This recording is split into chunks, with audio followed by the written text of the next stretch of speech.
Why is cycling literally swimming in the wrong direction as an industry? It feels like they're still driving product first, not customer first. It can be very apprehensive, even walking into a bike shop. The volume of things that you see, the staff speaking different languages in terms of questions they might ask you. It's not a very approachable industry to get started in as a consumer. I want to get to the root cause, okay? I'll tell you what I see.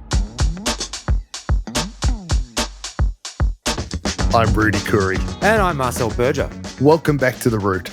Today, we're joined by Ben Robinson, an e-commerce and retail expert with a focus on localization in the cycling industry. Ben's deep passion for cycling and his 5 years at Shopify give him a really unique insight into this intensely engaged but digitally struggling industry. And this one's right up my alley. And as you know, Rudy, cycling is all in or nothing. But as an industry, it's just product, engineering and manufacturing, and the customer feedback never gets back to the manufacturing floor. Yeah, this mindset creates a real problem. It creates fragmented journeys. It really relies on advice from your friends or your peers, and it's a really high barrier to entry because of that really complex product and heaps of jargon. Well, we're going to explore how this industry can navigate this and become truly customer-centric. All right, let's get into it. Welcome to today's episode of The Root. I'm here with my co-host, Marcel. Rudy, it's fantastic to be here again. Where are we today? Why don't you tell the audience? So right now we're actually in the Gold Coast. Yeah. After 3 days of, I've just been at the iMedia e-commerce conference. I'm getting deep diving into the world of agentic AI and everything else that's driving retail commerce in this day and age. Brilliant. But we're very excited though because we've got a very special guest. We do, yeah, we do. Ben, welcome to The Root. Hey guys, thanks for having me on. Hey, why don't you just take a few minutes, introduce yourself to the audience. Who are you? Where are you as well? What do you do? Sure. So I'm Ben. I'm an Aussie living in Singapore. So I've lived in Southeast Asia for about 5 years at this point. But I've spent probably the past few years just really focused on e-commerce and retail across this region, and also partly sort of Greater China and a lot of time in Japan. Really just focused on the omni-channel space with a real lens on things like localization, especially in verticals like, I guess, lifestyle, apparel. But in recent years, cycling, which we'll get into, obviously. Customer expectations are evolving pretty fast, and that's what kind of excites me at the moment. A lot of my professional time over the past few years has been spent at Shopify. So I was with Shopify for about 5 years and was there kind of in the early days of, I guess, the growth of that ecosystem with merchants in APAC. I was really fortunate to work with brands that were all sort of, at home, building themselves all the way through to multinationals, and got to see the complexities of that, especially during COVID, and just sort of navigating that all together. But yeah, in my spare time, I love to cycle, obviously. Obviously talk a lot about that today. You'll probably see a lot of that talk on my LinkedIn. I can't shut up about it. But it's an industry and a field that I am really, really passionate about. So I'm looking forward to the chat today. It's funny you say that, Ben, because I think you've hit the nail on the head. Cycling is a very unique industry and space because you're all in or you're nothing as a fan or an avid engaged user of cycling as a whole. I've been in cycling for about 20 odd years, but people literally spend 6 hours on a WhatsApp group with all their mates planning a cycling ride. Then they go on a 4-hour cycling ride with all their mates talking about the next cycling ride they're going to go on. Then they have 3 hours of coffee talking about the ride that they just had. And then they get home and jump on the same WhatsApp group to plan their next cycling ride with all their mates. Yeah. It's like every waking moment of your entire life. About one subject. I think that's why we pulled the three of us together. Let's do that on a podcast. Yeah. You've been leading digital, you led digital transformation at Factor. Ben's got experience in e-commerce and in the cycling industry, and I'm just an amateur, but I can absolutely empathize. I've got all the gear and no idea, and I made a lot of money off a lot of people just like you at Factor. I still have no idea. You think you know one thing, and then it's like, oh wait, I don't know what the hell I'm doing. So yeah, I'm with you on that. Yeah, no, I've tried to actually find other verticals that relate in that way, and I don't think there's not many customer advocacy in other spaces that can actually be at that same level. I just really don't think there are. Yeah, I feel like it's the new golf, and maybe to the next level. Yeah, because like even golf though, like people love golf, but they stop doing it.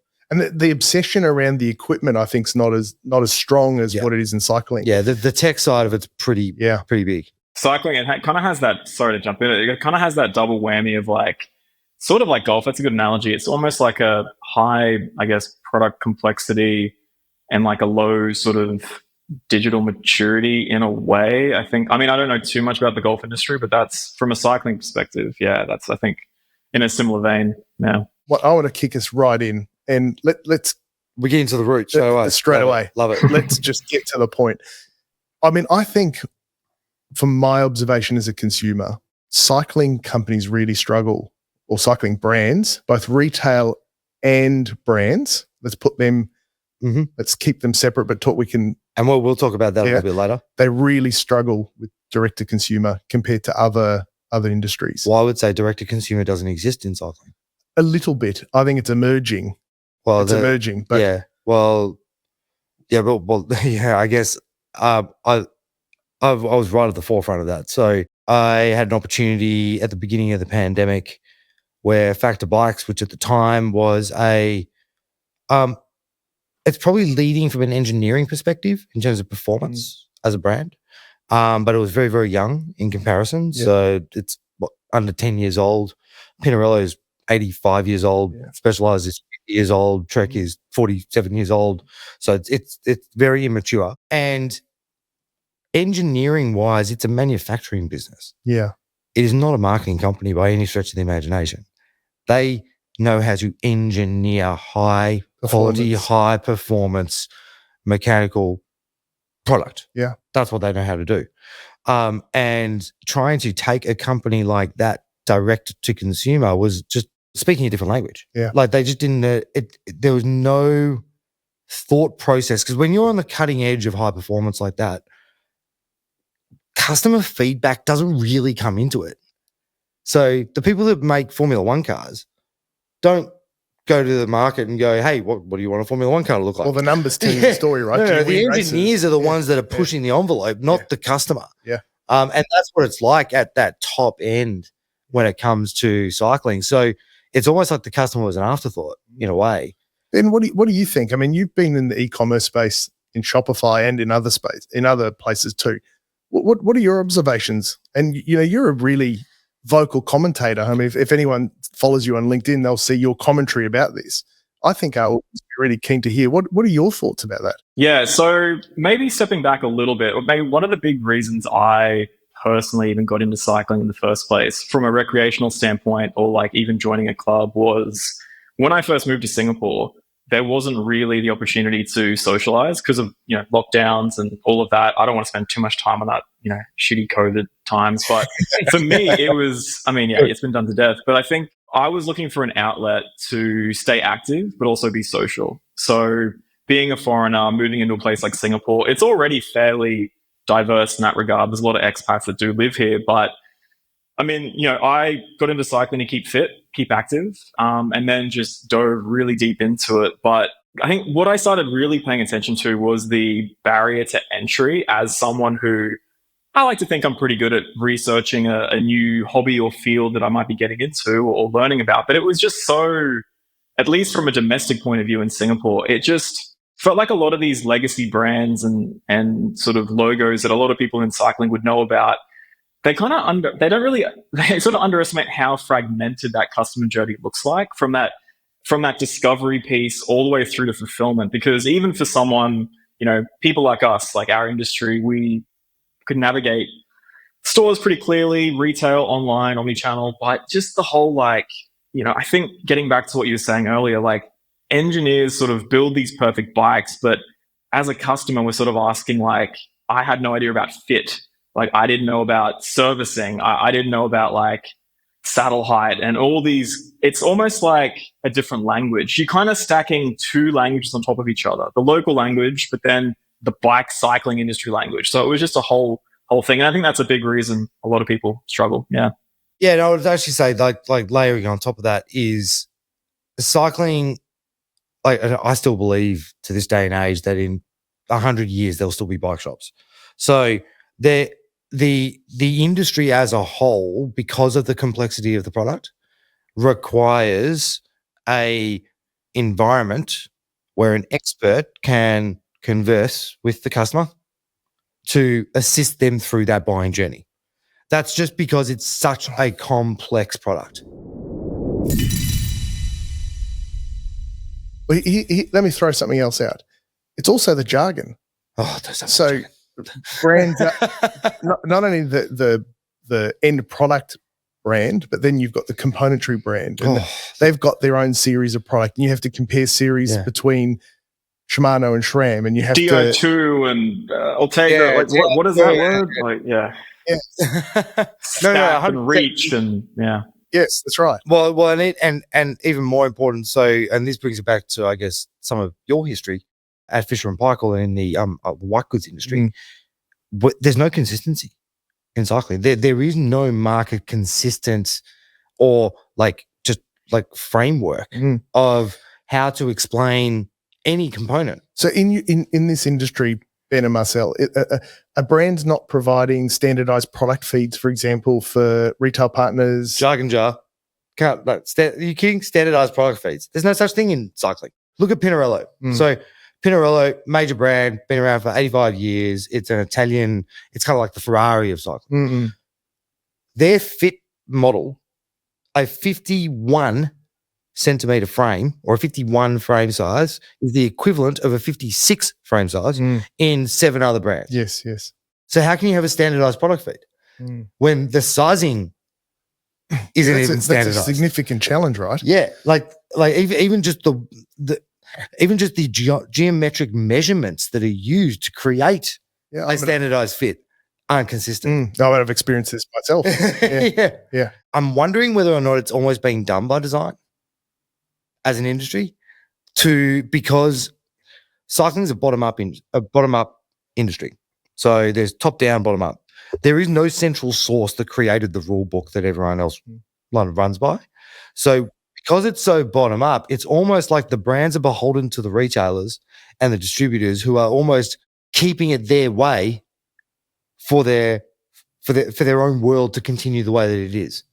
So it's very hard to shake it all up and change it. If you kind of break it down to its simplest form, at the end of the day, like a bike in itself is quite a simple piece of machinery. When you really look at it, just the 2 wheels and you sit on the thing and it takes you from A to B. There's kind of there's a few points. There's a couple of really interesting, I guess, areas we can touch on with that. I think on the top end, from my observations, even to this day, I think they kind of have to keep a little bit of that. When I say they, as in the brands, may need to keep a bit of that complexity from a marketing standpoint, like talking about improvements and, as each new model, each release comes out every few years, it's just things to market and talk about. But at the end of the day, again, barriers to D2C and barriers to entry for, the newer generation getting into the sport. Again, it's a language issue. It's such a huge challenge. I'll give an example of, obviously I'm based in Southeast Asia. D2C across the board really is about building trust. And from the complexities of a bike and all those things we just spoken about, consumers want to touch and feel any high investment item, and especially bikes, because of all the things we just spoken about. That's just crucial. If you can't get that experience, it's not worth looking into. And then on top of that, it's really, I think for a lot of people, it can be very apprehensive even walking into a bike shop because of just the volume of things that you see, the staff speaking different languages in terms of things, the questions they might ask you. It's not a very approachable industry to get started in as a consumer. So there's all those little extras on top of that. And so would you say, actually, that's a really good point. Would you say then that drives the consumer to source their own information? And that actually makes it worse again, because you're forcing the consumer to just go ask peers or ask, forum-based groups where there's no filtering, there's no systemization, there's none of that. So it feels almost like by making people ask their mates, you end up with even more varied answers at the end of the day.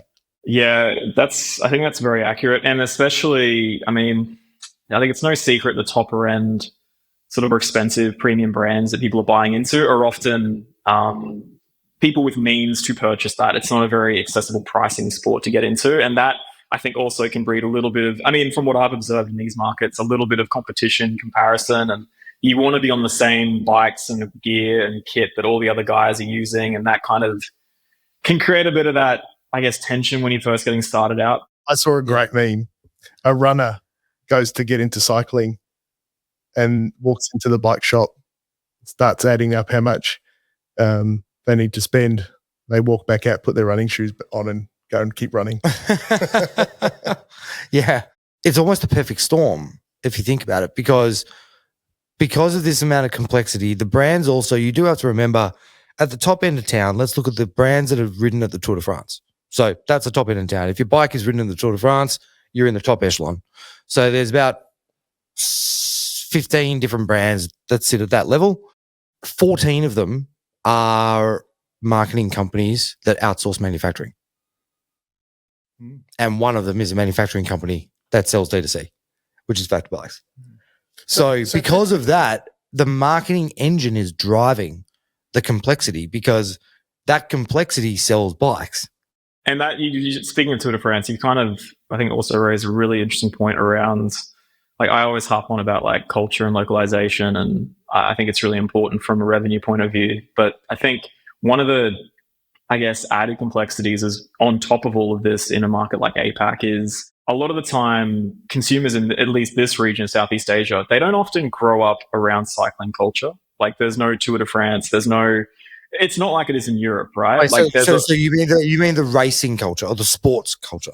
The sporting culture, I think the sporting culture in general, I think a lot of the time it's not so ubiquitous like it would be in parts of Europe where most of the population will commute on a bike. It's getting better in these markets, and I think that's probably why you're seeing a shift in, I guess, growth in the industry in this particular part of the world, is that, you know, the infrastructure really dictates the growth of these brands being able to sell, because governments put a lot of incentive into building more accessible cycling networks. Singapore does a phenomenal job of that. But where in other countries throughout the region, like it's a lot more difficult, and cycling is more out of necessity. It's not a recreational thing. So I think partly the culture plays a pretty big part of it here with that barrier to entry. And it's funny you say that, because I think you just put a post out earlier in the week that the largest growth opportunity in cycling is actually within Southeast Asia. Yeah, and I think a big reason for that is there's a lot of, well, okay, I take, again, Singapore as a market that I'm in, right? The community is a big part of that. A big reason is because community active engagement is really encouraged from a government level, from a school level, from a community like neighborhood level. So you're seeing this big shift towards sort of leisure activities that involve some sort of movement that's really being focused and prioritized. And I think a big byproduct of that as well, I hate to get back to it, is people were cooped up during COVID. A lot more people wanted to get out. Asia was like really challenged by that. A lot of lockdowns, a lot of heavily, stressful times for a lot of people in these countries, and it became an outlet for a lot of them to get moving and active again. They're taking their health a lot more seriously in this market, but also it's the growing economies. Like, there's a lot more growth from people being able to afford access to that industry, whether it be bikes or athleisure or whatever it might be. There's just definitely more of a spend focus going on, that's for sure. And then retailers, I think that I have to applaud, like, there's a lot more entrepreneurial retailers that are focusing on wellness related industry in these markets, whether that be the nutrition all the way through to, the sort of fashion and lifestyle brands. Like, they're doing a really, really great job here, and they're being incentivized to do it.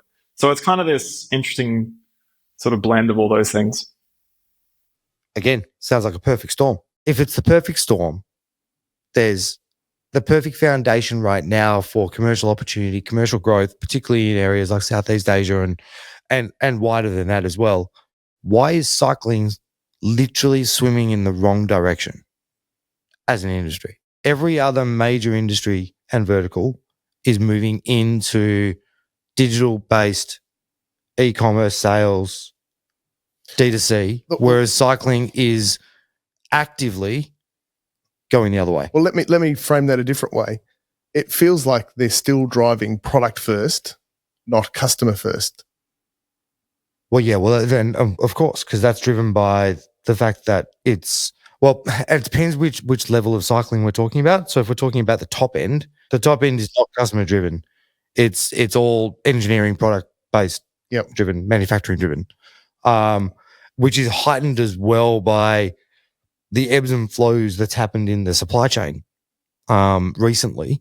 So obviously the pandemic, there was a massive growth, but when you're not a manufacturer and you're outsourcing manufacturing, that means you need to place orders with the factory to build what you need to build. So you're forecasting out in an environment that you have no trust whatsoever in what the future is going to look like, and almost 2 years out. And then it all fell off a cliff because the economy kind of normalized. So then there's a gluttony of discounted based product in the marketplace that we've been living through right now. Yet that's not consistent, because at some ends of town, there's plenty of stock, and other ends of town, there's absolutely zero stock. I tell you the dynamic. I want to get to the root cause, okay? I'll tell you what I see. Lots of brands, in the high end, not so many brands in the middle and the lower end of the market. Well, there's no brands in the middle end. Well, the same brand will have different verticals. There is a couple. There's a couple in there, like Giant, for example. They started in the mass market, and you've got some of those other brands like Merida and things like that, entry and middle. And there's only a few of them there, and then the rest of them are in the top. And then that's the product side. Now let's think about retail, dominated by local bike shops and only few chains around the place. So lots of brands, lots of independent businesses, very different to a lot of other industries where retail's consolidated down to 2 or 3 players. Yep. On both sides. Yep. Big power brands. Look at mobile phones, 2, 3 brands. Appliances. Appliances, lots of brands, but retail's consolidated. Yep.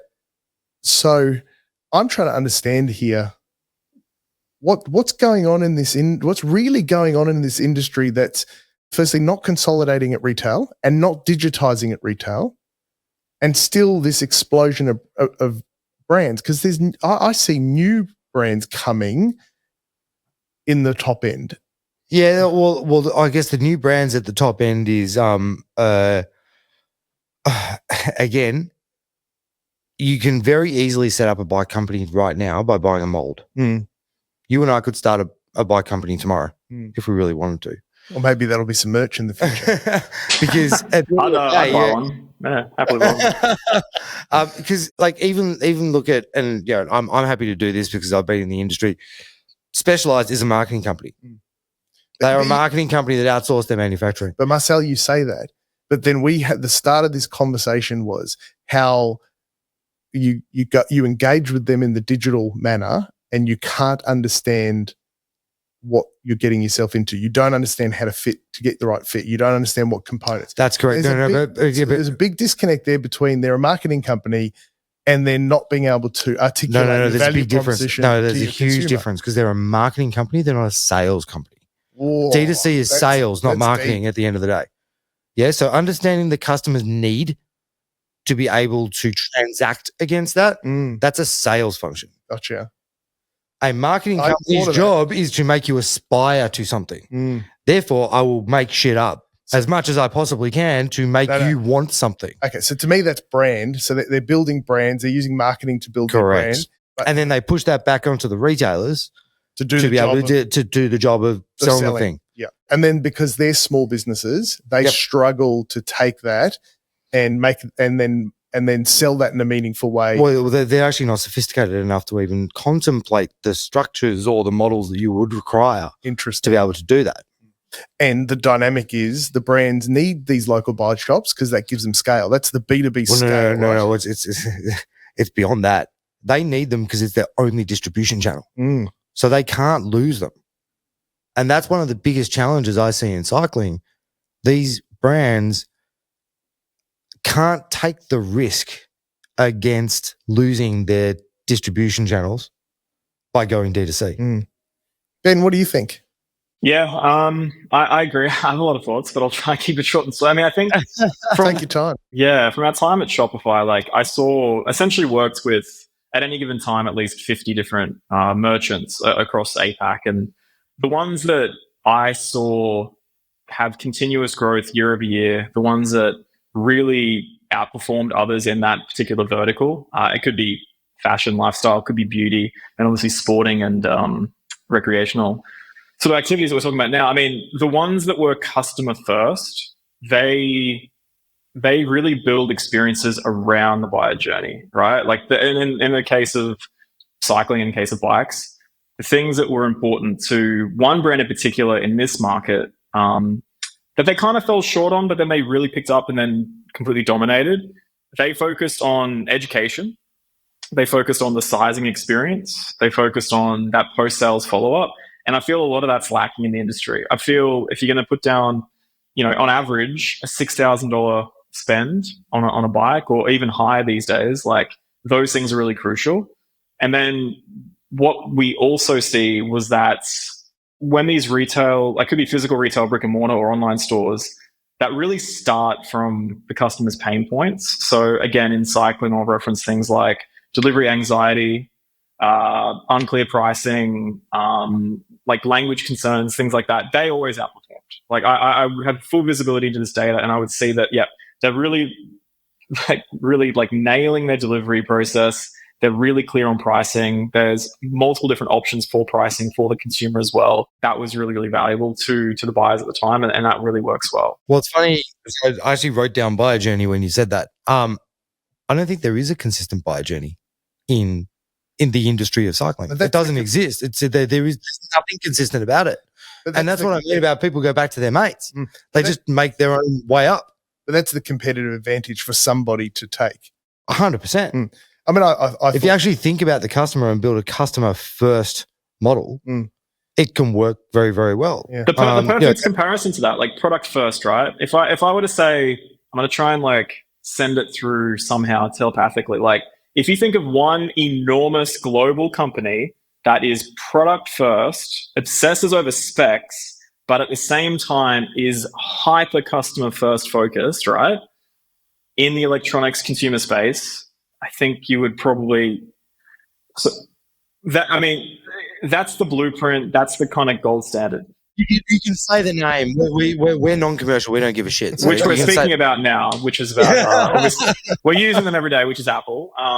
Those guys really have figured out how to untangle technical. I mean, it's a bit different now. I think most consumers are pretty savvy, but going back 10 years ago, to the first tablet, iPad, where they came out, they were able to communicate all this amazing power in a very customer-centric approach, and we're able to check all these boxes on how it can solve your needs, or whatever that might be. If you do take that example, so Apple was very true on controlling their distribution. So cycling have the opposite of that, and whether you like it or you don't, that's just the world. Yeah, because it's funny, when we spoke about this when we were inside the industry, it's almost just the breadth of dealership.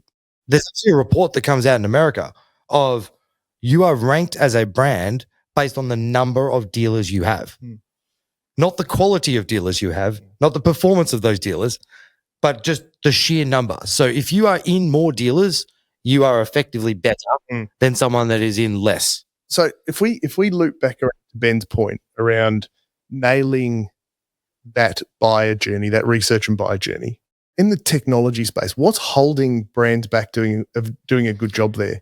And that question's to both of you, because you've done it being at Factor. Ben's been on the other side of that as in the vendor land. I'm really keen. Let's start with Ben first and then come to you. But I want to hear from you guys. What are the constraints? What's holding these companies back doing a better job? Let's pretend resource is not the issue. Yeah, we know that's probably part of the problem. But what are the constraints they have from a technology point of view, to deliver a really good research and buying journey digitally? I feel a lot of the brands now have gotten just a little bit complacent and a little bit lazy with speaking to their top 20% of their buyers of their brand. Like a simple survey form, for example, okay? Like if you would just do a distribution list of your top 20% of buyers that make up 80% of your revenue, send them out a survey. They're essentially your VIPs. You send them out that survey and say, hey, how are we doing? Rank these by how was this experience? How was the support? Just a very simple thing to gather the voice of the customer. They would learn so much. But of all the years of spending between the three of us, right, we probably spent tens of thousands, maybe not all of this. Some of us not got a free bike, which would be nice. All the money and time that we've spent, and we haven't maybe received a single survey or just like a single outreach from one of these brands saying, hey, how are we doing? What's your feedback? Come join us. I can tell you the exact reason why. Mm. And it's just customer relationship. Yeah. The brand, but that's not even a technical thing. It's just a simple. No, but the brands can't even do that because the brands don't even have a direct relationship with the customer. Right. They don't. So you got to understand, when we were at Factor, our customer was the DHL guy that picked up a pallet out of our factory, who then put it in a container and gave it to a distributor, who then gave it to a whole bunch of bike shops, who and then you sold have any visibility into buyers' data? Like you had no visibility into like that record of who these. We never even got the buyers' data to begin with because there's no consistency of plotters. Well, and then think about this, right? There's no idea. We had no idea who rode our bikes. Yeah. So it's just fragmented pieces of data, and it's no idea. Right. Well, so think about those distributors probably have 1,000 stores. Imagine your distributor in Europe's got 1,000 storefronts, all owned by individual proprietors with different point of sale systems, with no agreement to share data back to the brands. Probably with 5 or 6 brands. There's no BIN. There's no bike identifying number consistently globally that brings you back to like a VIN, like a vehicle identification number. That's on a car. I know as a car manufacturer who eventually has my car at the end of the day because there's a record that doesn't exist in cycling. Well, it doesn't exist in a lot of industries, but other industries do have active strategies to fix this. So, for example, how many you think I bought let's use a non-related example to our industries. I bought a Kutcher pressure washer. Open the box, there's a QR code. You scan it. You register. We tried that. We tried that. It doesn't work. No one scans the QR code. Problem to solve, I would have scanned that QR code. I would have scanned it myself.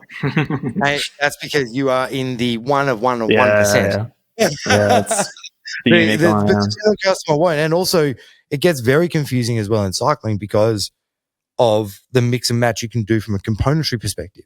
So, if we sell a bike that has 13 different components to an individual SKU, so it's got a frame, it's got a bar stem, it's got wheels, it's got group set, it's got et cetera, et cetera.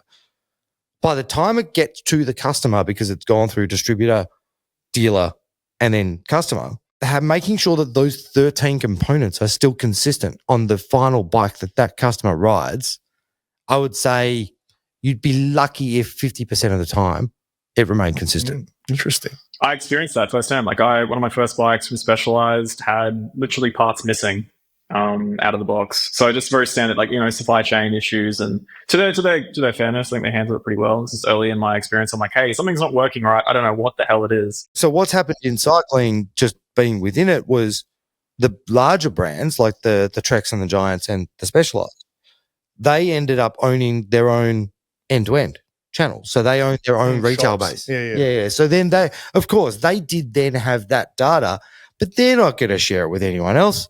That's their competitive advantage. Correct. So unfortunately, the pandemic meant that model got shaken up quite a bit because just the sheer cost of stock on floor in retail became much too high for their balance sheet to be able to move it fast enough. So then all those stores started getting sold off to become independent stores again.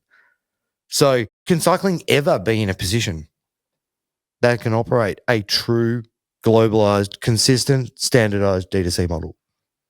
Or maybe not just exclusively D2C, but omni-channel. I don't think it could ever do it in its current state. But back to my original question. I'm actually interested. So, do you like? Let's take the lovely utopian world lens, is there any way that cycling as a whole, as an industry, could get to the sophistication required to run a true digital first omni-channel model? Oh, You're listening to The Root. We're in conversation with Ben Robinson about the shift from product first to customer first. And a big roadblock, pretty much the root of the roadblock, seems to be a lack of meaningful buyer data, and it's just so fragmented. There's no standardization, and it's just becoming really hard. Yeah, this makes understanding the customer journey and understanding the customer incredibly difficult.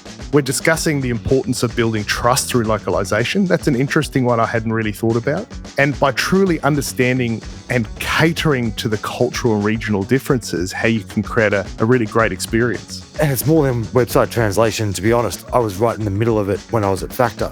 And Shopify is doing what it can, and headless is a really good option. We went down that road, but I'm not going to lie, it's very, very resource intensive and a huge investment in a traditionally not technical first industry in developers and technology.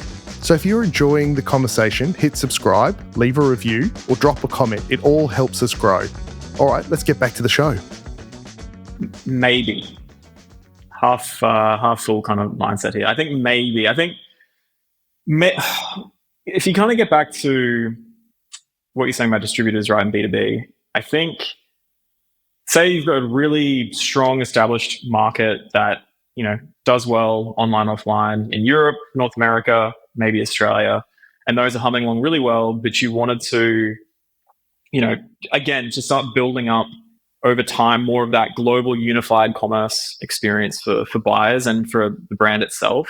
I think you can get there gradually, but it's just going to take a lot of patience and understanding that, for example, right, you would probably think of a local partner, like the right local partner in a market like Japan or even Thailand, where they're very status-driven markets. They can help you build that credibility. That's great. But then over time, you can then start owning more of that experience. But it's really hard because I don't really have a lot of first-hand information into these distributors that are locally, like how they operate. And there's obviously a lot of friction that would come if you were to say, hey, look, we're taking over all that market now. Like, thanks a lot for your 250 stores across Japan, but hey, we're coming in now, we're sweeping in all of it, we're going D2C. I'm sure there's a lot of challenges that arise from that. But I mean, I think it can still serve as a symbiotic relationship somehow, like thinking out loud. There's obviously certain demographics within cycling, like we all know.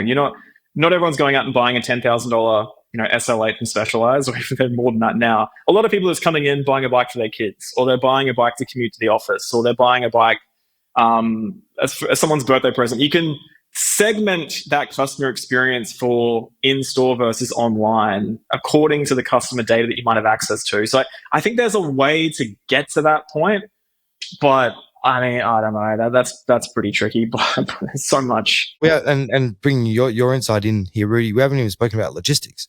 So cycling has a whole logistics problem as well, because unlike a fridge, which takes up 97% of the airspace inside a box, a bike takes up about 25% of the airspace in a box. Yeah. So if you are, because you ship on cubic weight. Yeah. So effectively you're shipping air, which is very, very expensive.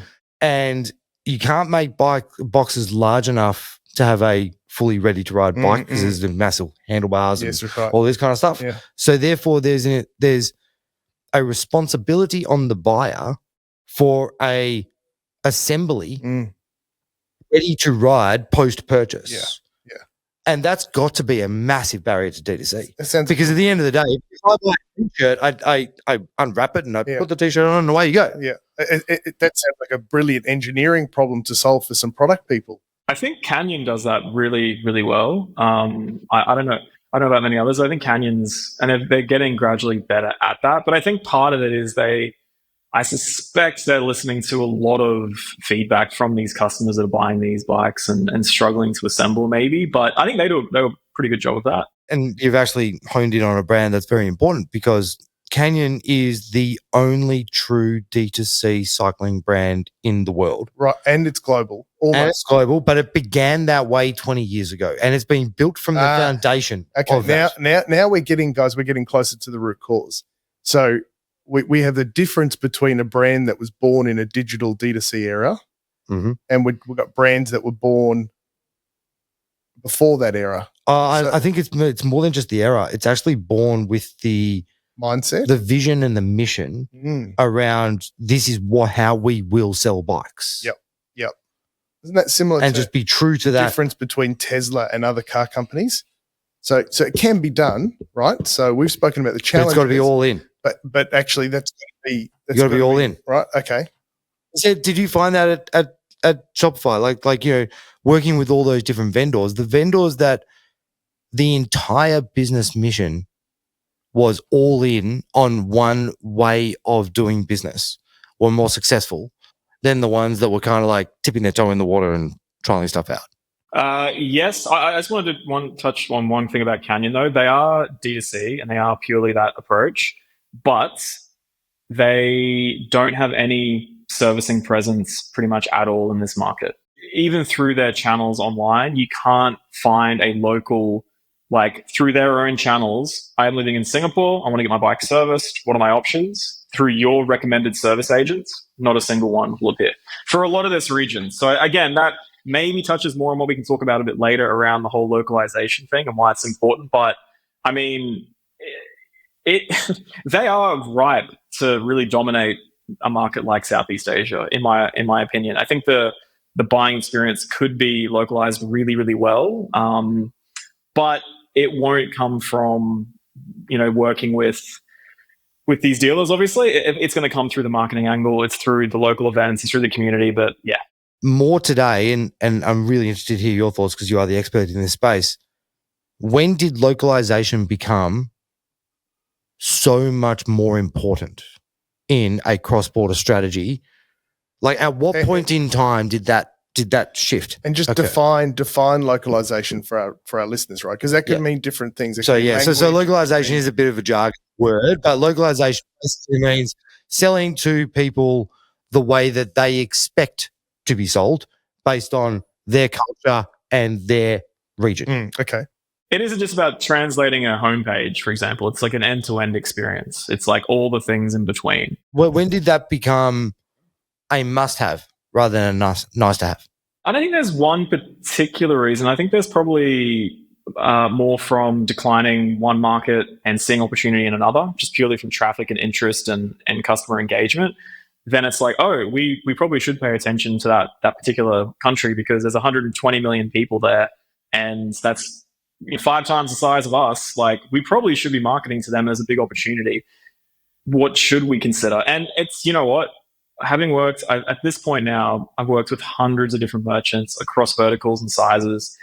It still blows my mind the lack of kind of understanding about just basic core needs for a new market that they would be launching into. Like, just very basic understanding of population, economy, the industry itself. It's quite eye-opening. But once it became a revenue growth engine for them, that's when they're like, oh, we need to pay more attention to this. And a lot of the time, to be fair, it's put in the too hard basket because the perfect example that it is difficult. It's not an easy thing, but it's definitely not. I always shared with a lot of either founders or heads of marketing or commerce that there's a lot of challenges and a lot of barriers, but you don't have to rush it. You can approach it in your own way. You don't have to go too rapidly into this, but just be intentional depending on the market you're going into. The one that I always harped on about is a perfect market for growth, which is Japan, because, 4th largest economy, consumers love so many different industries and verticals. There's so much opportunity there. That market is really difficult to break into, but once you're often in there, it actually flips the switch and becomes your biggest selling market, which a lot of the brands I work with in the past, it actually happened. So a particular skincare beauty brands. They were massive in ANZ. Like that was their bread and butter. But then I would say within 18 months, Japan, and then in some parts, South Korea, it just took off. And then they had to completely localize all their, warehousing, marketing, operations, just to really target that. So it's a pretty big thing. But yeah, anyway, I could go on about that for a while, but it's an important one. So we went through this actually at Factor. So we did this on the Shopify platform as well. But we did this at obviously to begin with, to localize properly, you have to be at enterprise. You can't localize effectively at an SME technology level. Yeah, it's just too it's too expensive, it's too confusing. It's not built to be able to do that. You don't have that single source of truth that then can be funneled out. So now we're starting to move into things like headless and, container-based content and, API-driven and et cetera, et cetera. Obviously, agentic AI and generative AI now can make that easier and to roll out. By the way, Marcel, you're lucky I don't have the jargon just. Yeah, I know, mate. I am full of. I just came from an e-commerce conference. I'm sorry, but it's next to impossible. Like if you just did a Shopify off the rack, just normal Shopify without going Shopify Pro, you'd literally have to rewrite content on every single instance in every single region, and therefore the risks of having inconsistent content across your entire overhead to digital infrastructure it's just too hard, and then internally in a business it gets almost in the too hard basket. I mean, there's so many things to consider. Like it's a big process. It takes a long time. I don't think it's necessarily impossible for brands that aren't on enterprise to do it. I've worked with a few that were quite lean and agile teams, and again, to be fair, it was single product category, subscription model, sort of set forget, pretty straightforward. Obviously, cycling is far more complex. The biggest things that I talk to brands about to consider just things around, your support flow, like what that looks like. The customer support is crucial. Trust is extremely important in Asia, more broadly speaking, but in markets like Japan, South Korea. So when you say trust, can you translate that now back into what that actually means as a brand being able to deliver that? Yeah, so trust comes through things like the delivery experience. Trust comes through the I guess local language you speak, and I'm not talking about translation. I'm talking about how you present a product visually, how you describe the details, the features, the specifications. A lot of the time, consumers in these markets are really well studied on what they're going to buy. They often take the longest to convert as well. So Japan, again, is a market that's super, super slow to convert.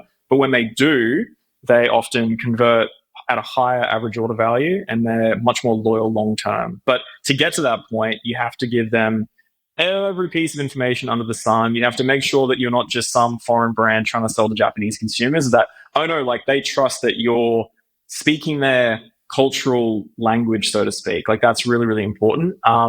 Obviously presenting how you give them options to pay, presenting how you give them options to engage with you. Like what does that look like? All really, really critical. And this would be a lot easier in today's digital world than it was even 5 years ago. It's actually a lot easier now and again, like a bit of a caveat. So being at Shopify for 5 years, I saw the evolution of how cross-border commerce sort of worked. A lot of the time when you're working with a company like that are mostly North American mindset, they kind of factor a lot of those markets in first. So North American and Europe and EMEA, that's sort of like, a lot of the time, Asia Pacific, we get lumped into a bit of a too hard basket because it is so nuanced. I mean, Southeast Asia alone, you got 600 million people. Japan is 120 million, and they're wildly different. So thinking about how to sell and market and deliver a customer experience that makes sense for them is really important. But also thinking about the brands that are selling online and using your technical infrastructure, which was Shopify, it's come a long way. Like I have been out for 2 years now, but prior to my time leaving, they launched something called Shopify Markets, and that essentially allows for managing multiple currencies, languages, fulfillment rules, and even things like domains. So that's a good start. there's a lot of different checkout experiences. So the way that the brands consumers like to buy, they've built a lot of that now kind of out of the box. And this is more towards the enterprise level of Shopify, not the kind of basic plans, but it's come a long way. I think if I could put like a sort of bow around Shopify in its current form, in my view, I think it gives a lot of brands about 80% of what they need. We'll probably talk more about headless, but going down that headless route, I think it's only if you're really solving real operational and localization constraints that the native Shopify stack can't handle, which I think a lot are now starting to think about. But I've seen experiences where they've gone headless and then they've come back to just being, built on Shopify out of the box. So it really is case by case. That's where I was going to try and take the conversation. So if we go back and think back to where we started, really difficult research and buying journey, complexities around configurable products. So the fact that you don't just buy a bike off the shelf. You're off the shelf. You're configuring something that you want, particularly at the premium level. Yes, and I think that flows through into the mass market to a certain extent as well. Maybe not as much. I would say sizing is more important. Well, you've got sizing, and maybe you want one or two other variations. Might be group sets, whatever. So there's some significant challenges there. Then you've got the localization one to globalize. So then the question is that the point when it becomes worth it to do something like headless? And for people who don't know what headless is, it's where you please explain it. Where you split. I'm gonna and Ben, you jump in any point here, but I'm gonna keep it basic, right? So it's when your commerce engine, let's call it the back end commerce engine, is separated from and for everyone's like I guess so everyone understands, the commerce engine is kind of where your products sit and where people buy it. And then the front end experience, so the thing that the end user interacts with. The website, the front end website, but it might not be a website. It could be inside. Basically, whatever device it is, whatever screen it happens to be, is where the customer is actually engaging with that. So, you touched on it, Ben. When is it worth doing that?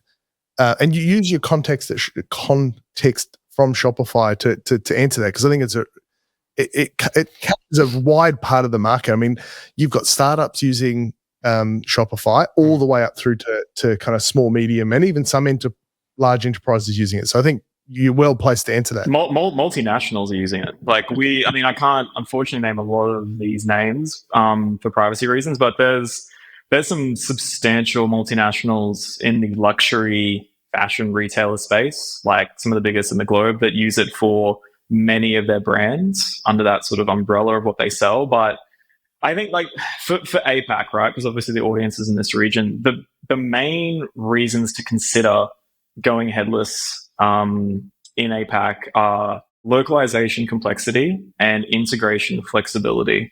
I think if those two things at this current point are causing headaches, or you're working with either your team in-house at your own brands, or you're working with partners, which are all amazing. The Shopify partner network is incredible across APAC. If there's just things that out of the box within that ecosystem that you can't get from the things like the extensible APIs, which Shopify offers, if that's a challenge, it's probably a good time to consider going headless. But I will caveat, and again, obviously this might conflict with some views on it. You also need to consider, I guess the way I describe it would be that potential technical debt that you might incur. So being able to do things rapidly, be more agile as a business, that can take a bit more time, internal resources, costs of doing, those things really need to be thought about. Do you lose then your low-code tools, which is kind of the competitive advantage of SaaS products by doing that? I don't think you lose them, but you need to integrate them better into your API engine. So, sorry for the jargon. But basically that means that, yes, low and no code could definitely work, but it needs to be thought about at the foundation of your code base. And if you are, a lot of the time, again, maybe the localization piece connects into this. From a headless point of view, with the extensible APIs, you can connect with local, CRM, point of sale, ERPs or inventory systems as well, which a lot of these more legacy brands, really heavy hitters across different markets in Southeast Asia, that's their, this is what we need to do. We can't budge on that. And in those cases, yeah, of course, you need to start thinking about going the headless route. where I wanted to kind of work out is, let's just take the current lovely situation that's happened in America with the tariffs. So do you have to be cross-border focused as a brand now more than ever, just almost as a hedge risk management strategy against macroeconomic decisions that you have zero control over that could literally throw your entire business up in the air? If your major market of consumers are North America, so if it's an Aussie brand, doesn't matter the size or scale. If the majority of your revenue is coming out of the US and the cost of your goods exceeds, it doesn't really matter at the moment, to be honest with you. If it's of a substantial amount and you're already starting to see a bit of a decline, you should already, before this point in time, be looking at other markets anyway, in my view. I think it's easy to kind of just set and forget and just go, yep, cool, we're cruising on autopilot. The numbers are making sense. The spreadsheets are looking great for just this market that we're selling into. We don't have to worry about this. Indonesia, there's only 60 million people there that we could be selling to, but that's fine. But I'm being a bit silly, but no matter the size of the business or brand, you should be looking at localizing, because it kind of hedges your bets in a way, but it's also going to open up potential other opportunities within the brand itself, like local partnerships to build it up even further. A lot of the time in Southeast Asia, I think a lot of the time I see it in markets like Japan, a lot of the great entry points to breaking into those markets is through another brand's partnership. So it could be a sporting brand that does a collaboration with a homewares brand, and they do a thing together, and that immediately builds trust and ends up generating a lot of interest really organically and not a huge spend. Those things should be happening anyway if you are an APAC business, in my view. The tariff situation is always going to be evolving at the moment. I think who knows what it's going to look like. But I think in the cycling space, if we have anyone tuning in from America, they're probably already fully aware of this, no doubt. But the secondary market is probably already going to start exploding, because the prices of bikes are going to go, nuts. So secondary market's going to start exploding, which opens up opportunities maybe for things like trading in the bikes and seeing because there's no real options for that. I think with all of these retailers, trading in the bike at the store itself and paying X amount to upgrade. I don't know what that might look like, but just opportunities like that. Let's use that as a segue, right? How important is a secondary market to primary sales? Or to new sales? Okay, secondary market or secondary distribution channel? Okay, a way to buy secondhand. Oh, okay. Okay. Because I think that's what Ben was talking about, right? So how important is that? Oh, massively for repeat custom. Why?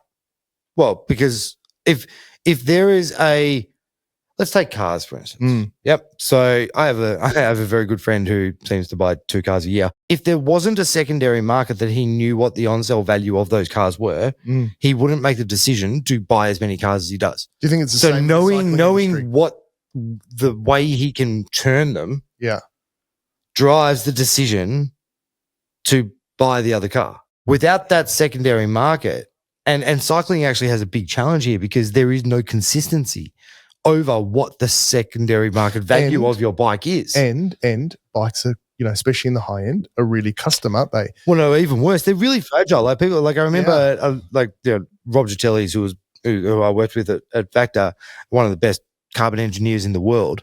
He actually mentioned to me, he's like, carbon fibers are really, really fragile material, a really fragile material. Yeah. It's not made to withstand bombs and crashes and all that kind of stuff. So I've learned that the hard way, for sure. Yeah. So it's very hard then to guarantee a secondary market when your product is actually fragile. Yeah. And then we saw after everyone bought bikes through COVID, the secondary market got flooded. Yep. And then impacted new sales, and there was a really big inventory glut in the stores. And there's only a few industries, I think, that are impacted by this. But I would say cars, bikes, maybe some tech, but furniture is almost disposable. You've got home, other consumer goods are pretty disposable, right? But you've got a few of these durable goods industries that are really impacted by what the secondhand market is doing. This is interesting. Is it the level of the product? So luxury, secondary markets at the luxury level are much more important than they are at the mid and lower tier levels. I hadn't thought of that. Premium brands, I would probably redefine it as more of a premium brand in a mature market, right? I think the automotive industry does that extremely well, right? That's a perfect example. In mature markets, you upgrade because you can sell that current bike fairly easily. That, I guess, flywheel doesn't really exist in most of APAC. Like, it's not so easy to sell those. In a place like, and this might interest maybe some of the listeners, but in a market like Japan, they've got a really structured resale platform, but which is really well done. It's almost like its own marketplace for bikes. For bikes and most items, really, because there's a bit of a culture around you take really good care of what you own. So a lot of the time when you buy those things, they're going to be in good quality. But in Southeast Asia, resale happens usually through things like Facebook groups. There's limited transparency or trust, so that's one really important thing. But I've always thought it's a little crazy because the amount of bikes that I've bought over the years, I've had to kind of just deal with the nonsense of reselling services and stuff. As in in Singapore, it's called carousel. And if anyone from Singapore listens to this, they'll laugh because it's just, we affectionately nickname it Cara Hell because the kind of people you have to deal with. It's like Facebook Marketplace, but very localized, and it's a nightmare. But if a premium brand or one of these premium cycling brands had a really amazing certified trade-in program, even at a small scale, it would really stimulate that upgrade behavior, and that in turn will help with the customer life cycle. That's what I mean by the repeat custom. That secondary market drives it. It means that you will buy a new bike sooner. Yeah, totally. Mm. It's a core driver to you buying it sooner. Yeah. Exactly. And just listening to this conversation, imagine you buy a $10,000 bike and you can sell it for $5,000. Actually, the cost is only $5,000. Correct. Not 10. Yeah. So there'll be a point in time in your life that you go, I've got my $5,000 worth. Yeah. I'm ready to move it on. Yeah. So then when a new model comes out next year, I'm more inclined to take advantage of that new model rather than if I know that I might get $2,000 for that bike. Yeah. I'm going to hold on to this thing for as long as I possibly can. Yeah. Because I need to claw the value out of it. Having a new bike day every year would be a fantastic thing to I guess get to for a lot of people. And I mean, in this market in particular, I don't know what your insight was with Factor and the data that you guys had, but this market of places that are more mature in terms of the economy and buyers, like Singapore, that sort of yearly upgrade process, I think, would go down extremely well. And the infrastructure here supports it. A lot of the time people are already just themselves buying a new bike here every single year. Also, in as you mentioned before, in those status-driven regions and economies. So because obviously if it depends why are people buying. If you're buying because I just want to go faster, then performance upgrades will drive you to buy another bike. Yep, because I want to go faster. That bike goes faster than this one. I'm going to buy the one that goes faster because that's what's driving me to buy. If it's status, that bike's new. Therefore, I will buy that one because it's new, and therefore that elevates my status level. Yeah. It's absolutely status here, for sure. Yeah. It's all about the status. So that's localization in a nutshell, isn't it? That's understanding the true root of the buyer purchase decision. What is driving them? Is it status? Is it performance? Is it longevity? Is it there's probably a few personas there. Yeah. So it's really understanding and I don't think a lot of the brands in the world of cycling really have that nailed down. I mean, a lot of the time you can own a bike from 10 years ago and still, cycling speak here, but drop people on a climb, who have a $20,000 Pinarello. There was a very famous cyclist that said it's not about the bike. There you go. So, there you go. Which I disagree with. It's always about the bike. So buy another bike. But but no, and the kit you wear from all the amazing retailers that have apparel stores all across APAC. Yeah, I think that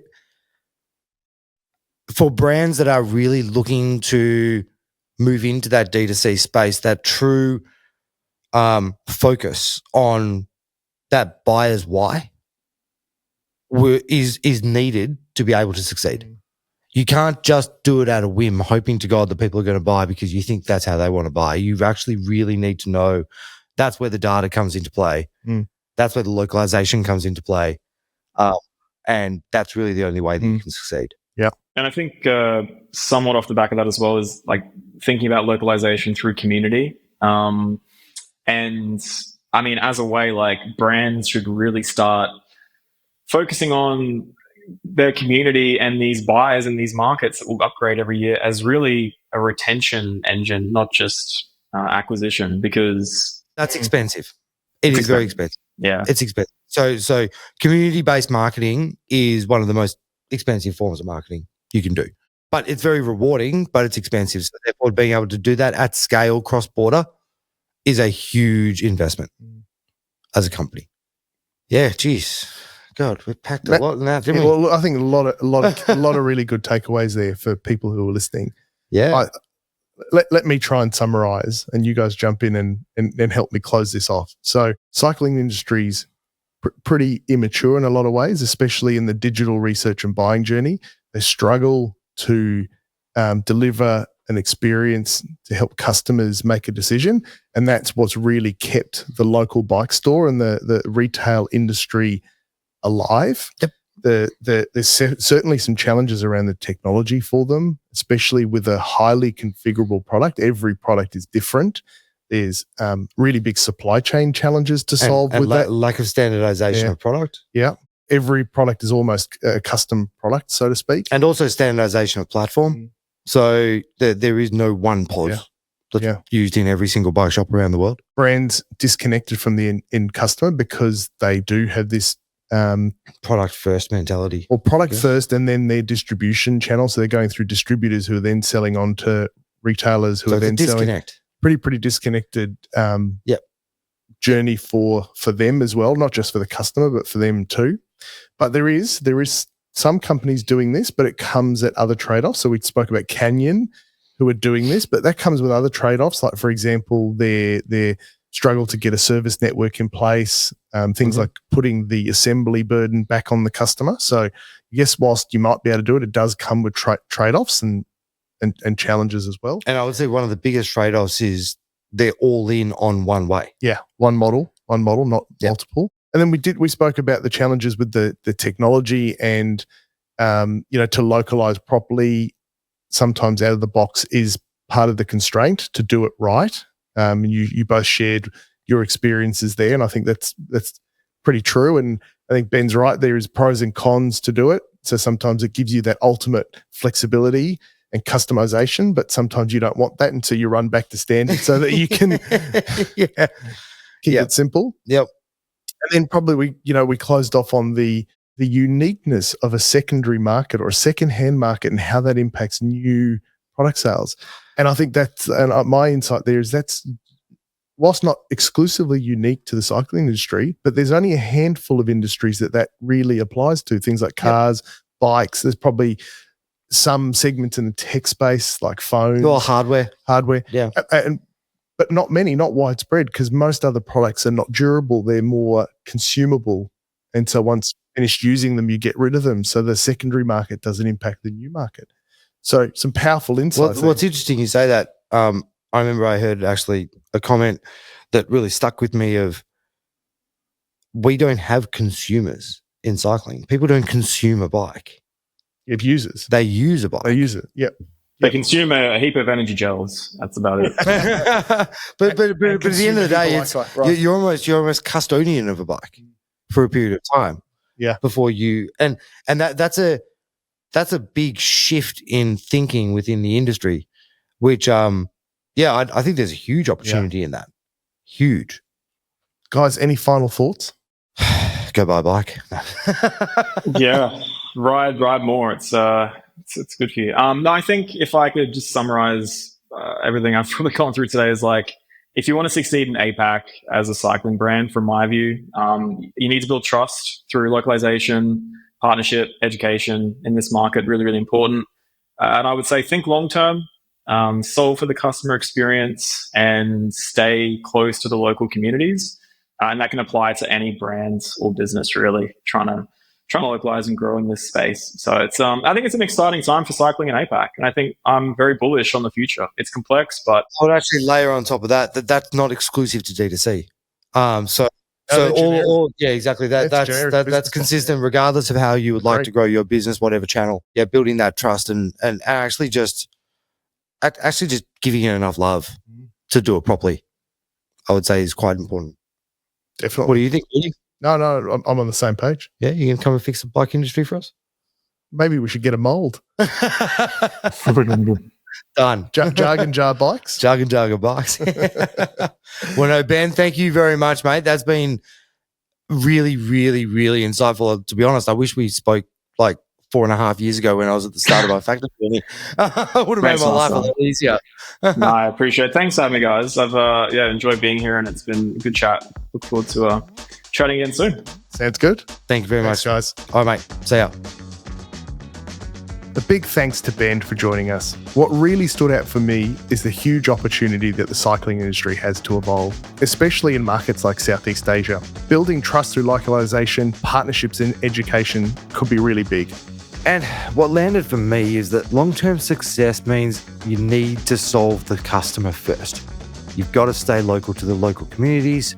You've got to be all in or nothing. And look at Canyon.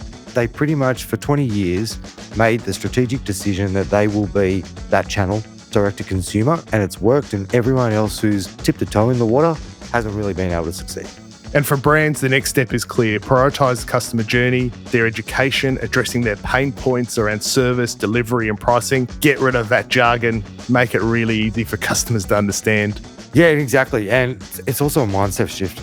So people don't consume a bike. So they're not consumers. They actually use a bike. They are custodians for a period of time over a bike, and that's where the secondhand market comes from. And that, without being standardized, is very, very challenging to create that true digital model, which to me opens up a massive opportunity.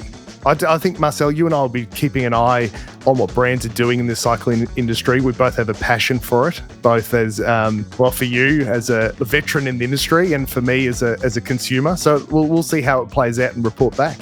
If you liked today's episode, follow us on your favourite podcast app. Leave us a review on Apple Podcasts or Spotify, subscribe on YouTube, and share it with someone who you think would get value from the conversation. And as always, you can always find us online at therootpodcast.com or on our socials at Listen to the Root.